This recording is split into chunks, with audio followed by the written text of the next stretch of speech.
Ma, gagawa ako ng paraan, ha? Kahit anong mangyari, matutuloy yung operasyon mo. Sige na, Ma. Love you. Mwah. Ay, naku pare. Kung nagpautang lang sana si boss, hindi na natin kailangan gawin to eh. Pero wala eh. Buhay ni Mama ang nakataya dito. Kaya nga mag-hold up na tayo. Tara na! Teka lang naman. Sandali lang. Ka nang matakot. Alam ko na yung gagawin ko. Nagpaturo na ako sa kaibigan ko. Anong gagawin natin? Pagka bumahing ako, yun na yun. Game na. Lika na. Bumahing ka? Oo. Bumahing. Sige. Mauna ka. Bilisan mo.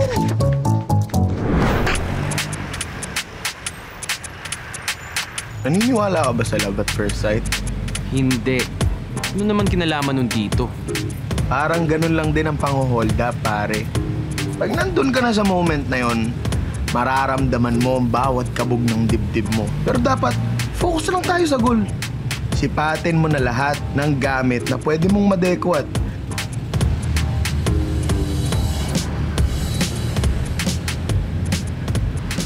Pag nakita mo na, huwag ka nang bumitaw pa.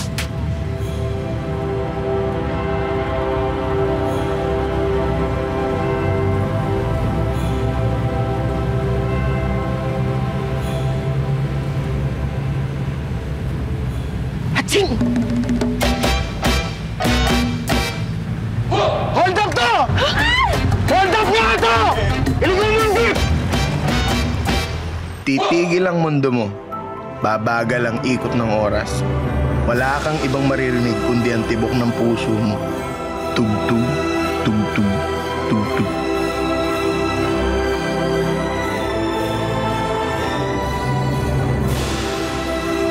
Wala ka ng ibang makikita, kundi siya, kayo at ang future nyo.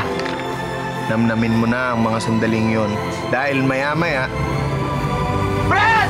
Tara! Tara na! Police! Tara na! Tulong na! Tulong!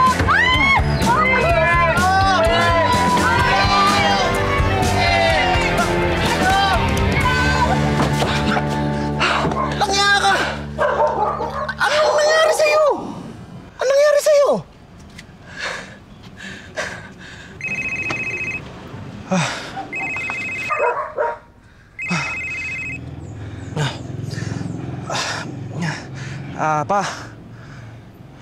Pa, sorry ah. Pare, sinugod na raw si Mama sa ICU.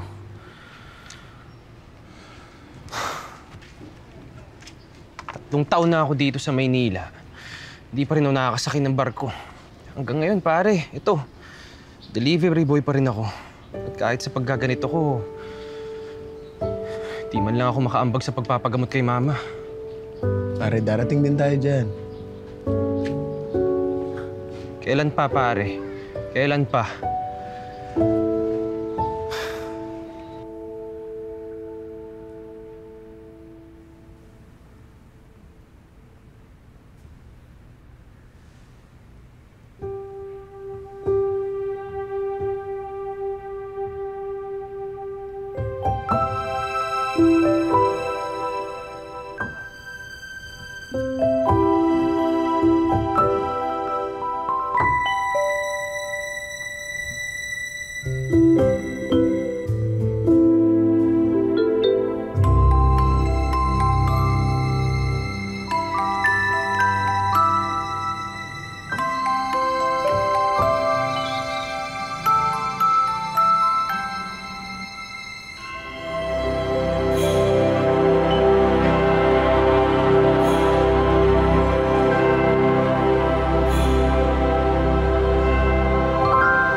Brad, cellphone mo. Oo, ito na. Ito, matawag lang. Hello, boss? Pre! Huy, pre! Alam mo ba, mauoperahan na si Mama. Buti na lang, pre, lumambot yung puso ni boss at pumayag siyang pautang. Ha? Teka. Aling Tess, 2 bote nga po ng... Bakit? Brad, teka, ha? Sabihin ko sa'yo, alam mo ba kung bakit hindi ako nakakilos nung nang-hold up tayo? Nakita mo si Lord? Hindi. Pare, nakita ko ang future ko. Adi ka ba? Hindi. Brad, ito Brad, sobrang ganda niya. Ang amo ng mukha niya. Alam mo naman, di ba, na hindi ako naniniwala sa love at first sight. At kahit sabihin mong, alam mo yun, parehas yung mararamdaman ko sa pang-hold up. Hindi pa rin ako makaka-relate eh. Pero pare, ng mga oras na yon, ibang klase. First time kong makaramdam ng ganun. Parang may anghel na bumaba sa langit at kinantahan nila ako. Nakita ka ba niya? Malamang hindi. Paano nung humarap siya sa akin? Nakabonet na ako nun eh. Pero pare,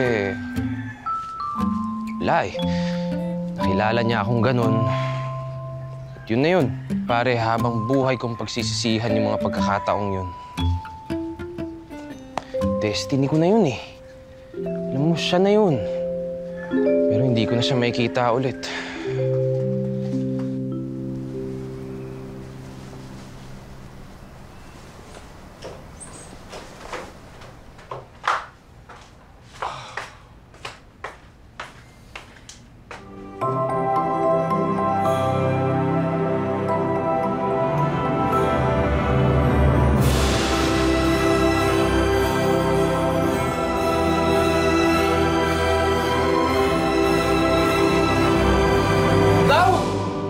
Pwede ba tama na? Nagmo-move on na ako.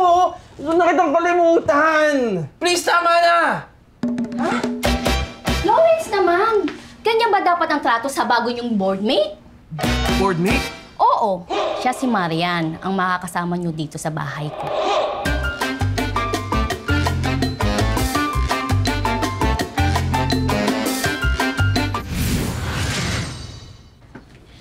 Diyos ko, buti na walang nangyari sa'yo.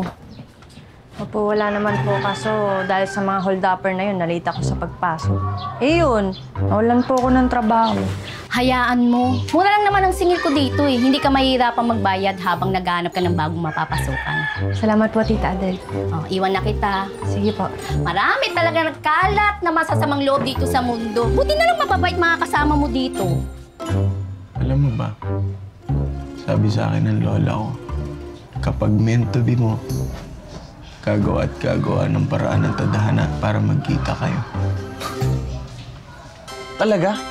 Pre, sa ganitong paraan? Ang sabihin mo, pinaparusahan ka mo ko.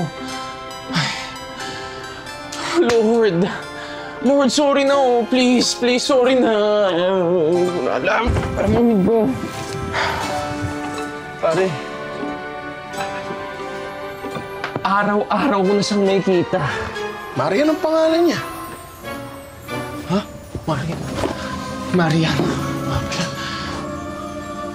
Teka. Baka makilala niya ako dito eh. Ito, yan. Ano muna? Hindi mo ba aaminin yung ginawa natin sa kanya? Aminin? Ano sa tingin mo? Papakulong niya ako? Para hindi pwede, ang dami pang problema sa bahay eh. Iiwasan ko si Marian.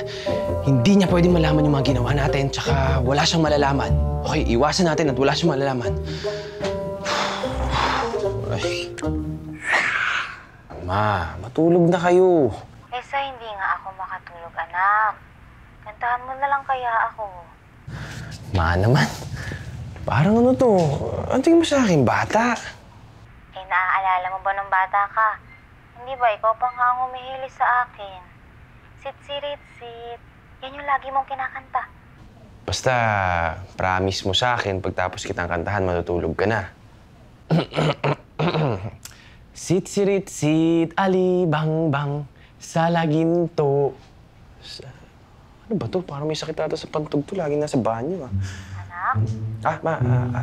Ang babae sa lansangan, pag humiri parang tanda. Sit, alibang-bang, sa laginto, sa lagubang. Ang babae sa lansangan, pag umiri, parang tanda.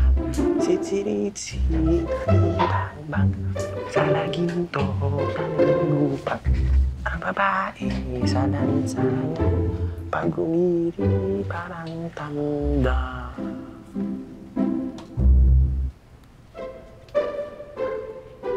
Love you, Ma.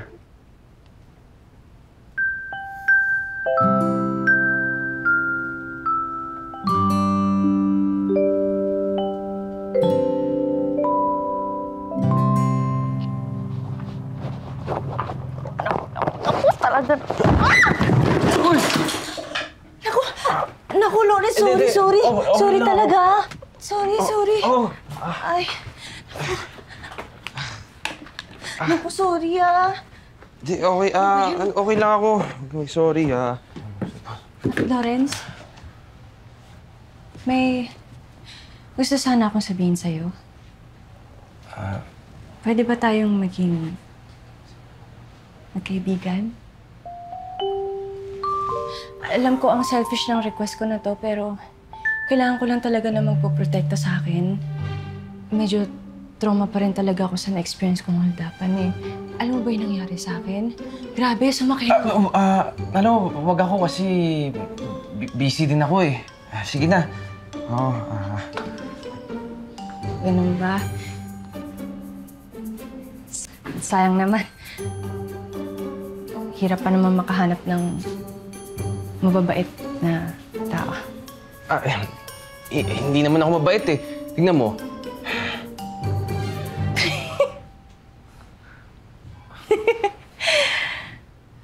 Alam mo, hindi mo ako madadaan sa ganyan mo. Nakita kita kagabi, kinantahan mo yung mama mo kahit nahiyang-hiya ka na. Ganon din ako sa nanay ko.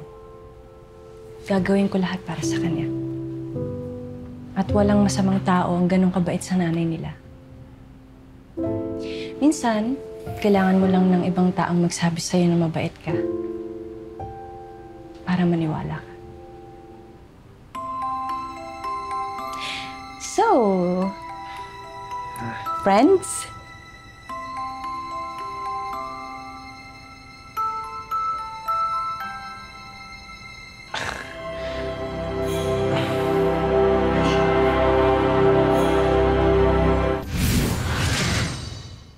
Lawrence!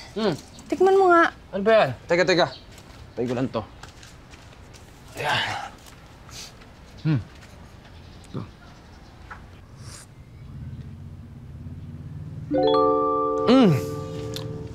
Ganun. Ha?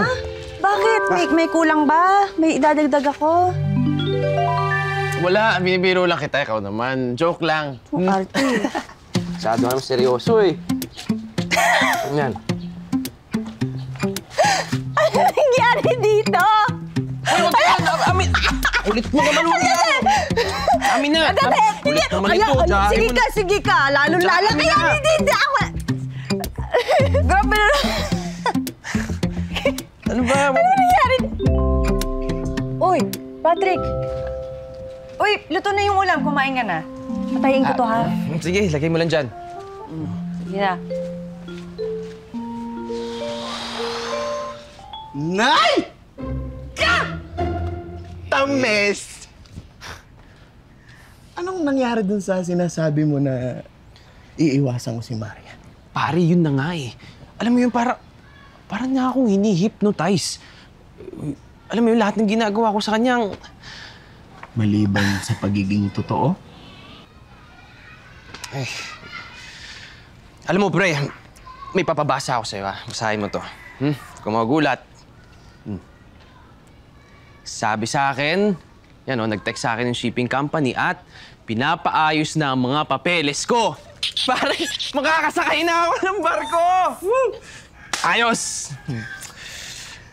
Pero, alam mo, pre, yung mga natitirang oras ko dito, ilalaan ko na lang kay Marian. Para naman, makabawi-bawi ako sa kanya. Siyempre, para gumaan-gaan ang konsensya ko, tutulungan ko siyang maghanap ng trabaho.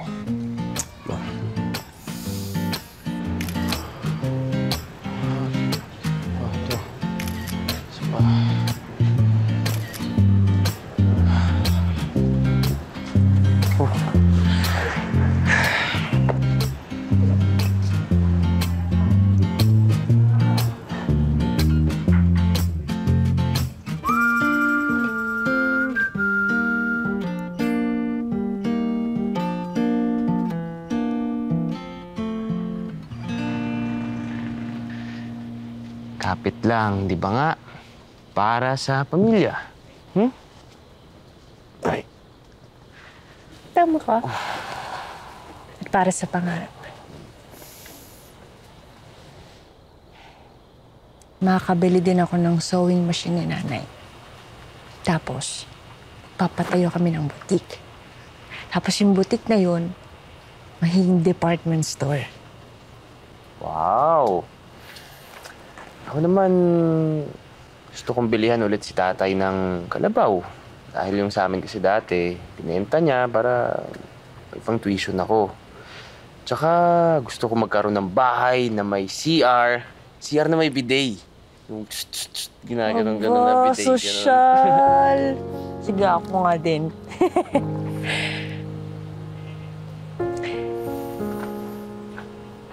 Alam mo, maswerte ko nakahanap ako ng kaibigan sa'yo.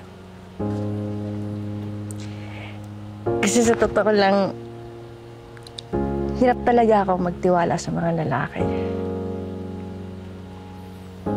Kasi yung ex ko, niloko ako. Grabe iniyak ko doon. Pero kasi nga, alam ko namang totoo yung pagmamahal na binigay ko sa kanya. Kaya ganun na lang yung sakit. Hindi mo naman ako lolokohin, no? Teka, may... You know, Ano yan? mag-wish ka. Game. Sige na. Yan.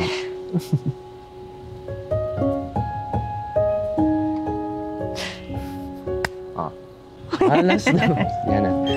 Tago ko to dito. Sige. Ay, sandali. Hello po? Opo, ako nga po. Opo. Talaga po? Sige po, sige po. Salamat po. May trabaho na ako po. Wow! Ano na, Lawrence? Kanina ka pa dyan. Unang araw ko sa trabaho, ayokong malito. Bilisan mo dyan. Teka lang naman eh. Hindi pa ako tapos eh. Ako na. Kinakabahan ka, no? Hindi ah. Konti lang. Wag. Di ba nga, para sa pamilya?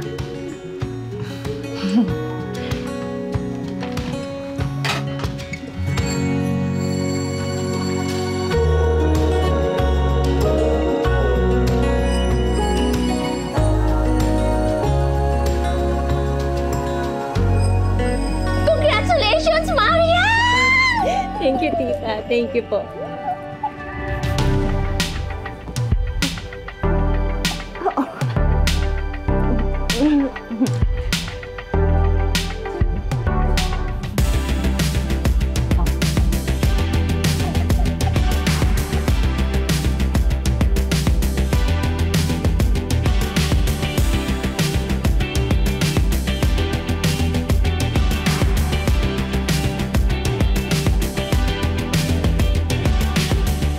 Uy, hinay-hinay sa pagtitig at pang matunaw yan.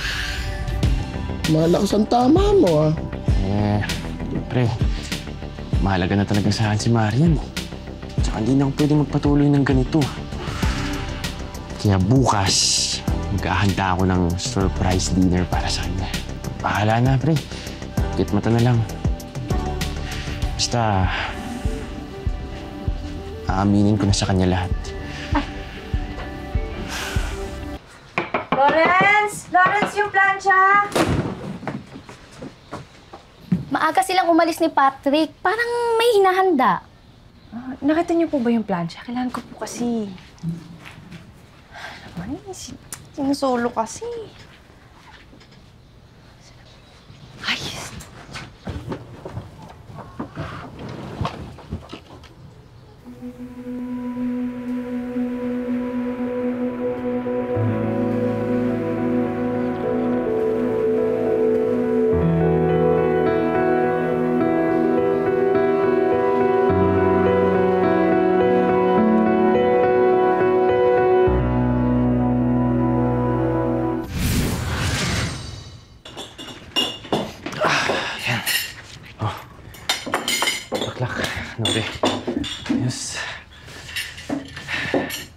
Sa akin ka pa nagpagpag ng dumi, ah.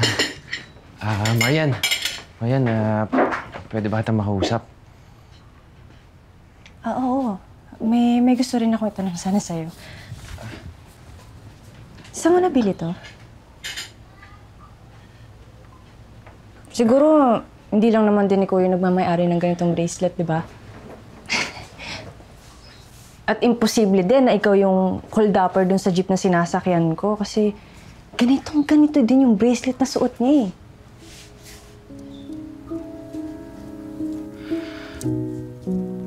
Marian. Di ba? Imposible namang ikaw yun, di ba? Marian, I'm sorry.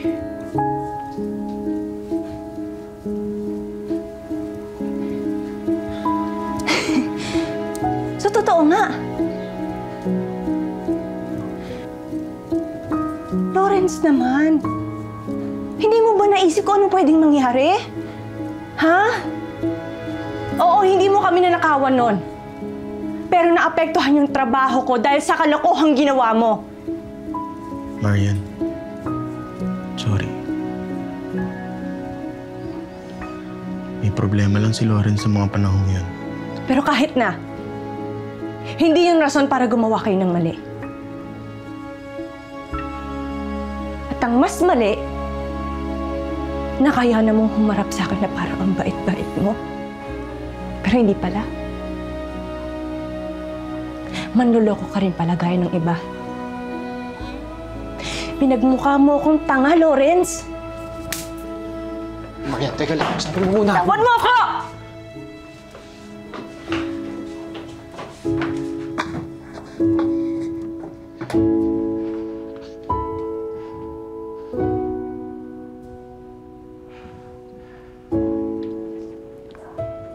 Marian, okay lang. Okay lang, may gets ko kung magsusumbong ka sa pulis.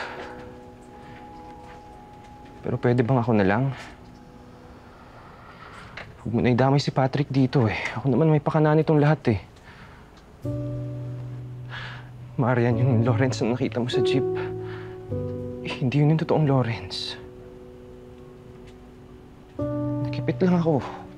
Sinisip ko si Mama at ang buhay niya. Pero alam kong maling-mali yun. At sa mga oras na yun, handa na akong gumawa ng isang malaking kasalanan. Pero Marian, hindi ko natuloy yun. Hindi ko natuloy yun dahil nandun ka. Hindi ko alam kung paano. Pero wala kang ibang ginawa kung titignan ako. At yung tingin na yun,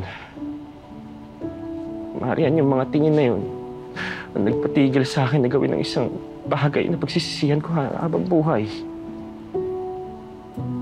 Gusto ko sanang aminin lahat sa'yo, pero nahiya ako. Gusto talaga kitang iwasan, alam mo yun. Pero sa tuwing nandyan ka, para akong minamagnet papalapit sa'yo.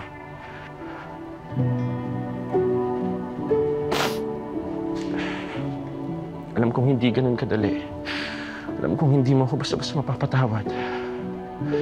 Pero Marian, sana parang awa mo na bigyan mo pa ako ng isa pang pagkakataon, no? Isa pang pagkakataon na muling magpakilala sa'yo.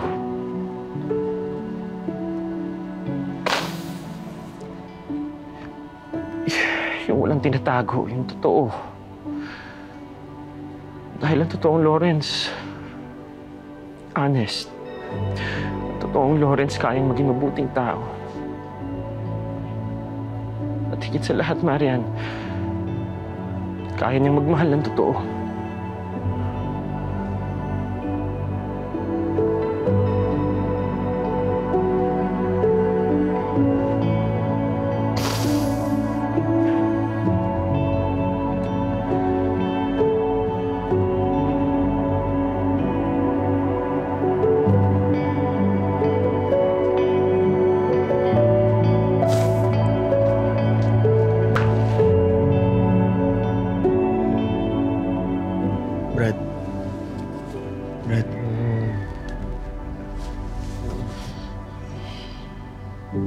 Brad. Anong oras na? Grabe. Tagal ko bago nakatulog kagabi.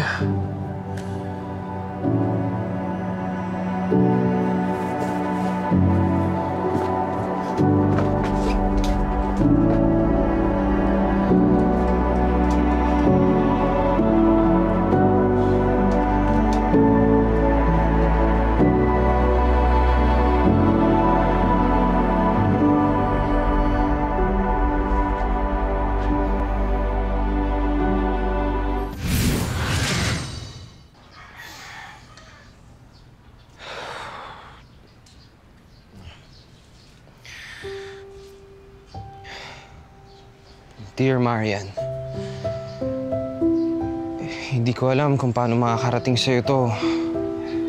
Pero sana liparin siya ng hangin patungo sa'yo at saka niya ibulong na... Salamat. Salamat dahil dumaan ka sa buhay ko. Di ako yung taong naniniwala sa love at first sight. Pero Marian, doon ako nagkakamali. Dahil kahit mayaman o mahirap, lahat tayo may karapatang magmahal. At selfish na ako kung sasabihin ko sa'yo na ang sarap sa pakiramdam na makasama ka. Ang sarap sa pakiramdam na maniwala ulit na meron pang pag-asa. Pag-asa pa na kahit gaano kagulo itong mundong ito, may isang taong nakatadhana sa'yo. Ipapatigil na lahat ng ingay. At wala ka ng ibang mararamdaman kundi pagmamahal.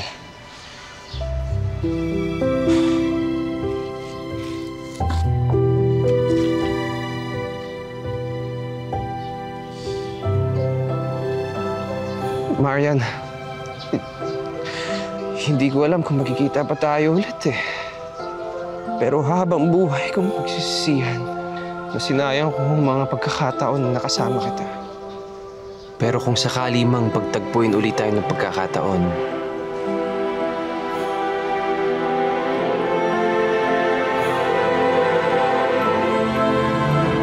sana may mukha na akong iaharap sa'yo.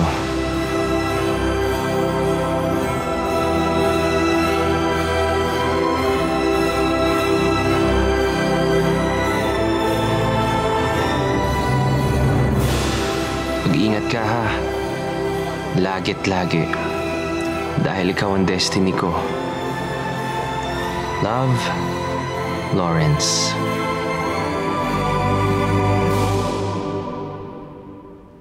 Grabe, Di. Ang hirap palang magluto nitong paella. Pero mukhang okay naman yung ginawa ko. Kamusta? Konting saffron will improve the taste. Ang ginagawa kasi ni Mama, inahalo niya palagi yan eh. Was this frozen?